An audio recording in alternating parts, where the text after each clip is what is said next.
when you're saying what makes a great investor is kind of the mindset and the approach, what about from kind of the emotional side, like managing the emotions and the psychology? Oh, you just have to be disciplined, and you're constantly fighting your own emotions. Look, I'm not going to lie to you. My first boss had this saying, the higher they go, the cheaper they look. There's something weird, and I know everybody watching this has experienced this, and it doesn't make any sense. But when a security goes up, every bone in your body wants to buy more of it. And when it goes down, you're fighting, making yourself not sell it. Right. It's just the nature of the beast.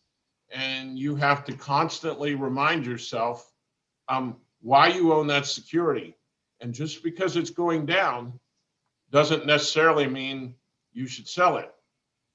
If it's going down, it definitely means you should reevaluate your thesis, but it doesn't mean you should sell it. And you cannot get crazy when it's going up.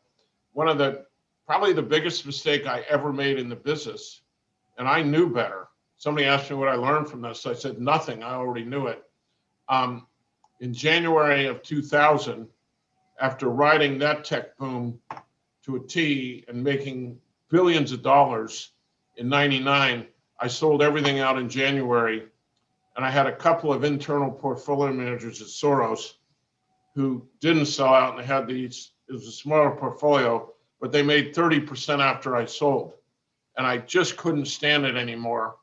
And I'm like watching them make all this money every day.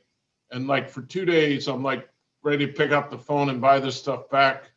And, you know, there's a little devil there, and then the angel, and she's saying, don't do it. And he's saying, buy it. And I pick up the phone and I buy them. I might have missed the top of the dot-com bubble by an hour. I ended up losing $3 billion on that trade alone. I had made more the year before, but you know, $3 billion is a lot of money. And it was all because I got emotional and dropped every tool of discipline I've ever had. And somebody says, well, what did you learn from it? And I just said, I learned nothing. I learned that 25 years ago. So you can talk about not being emotional, but it takes incredible discipline to act on that.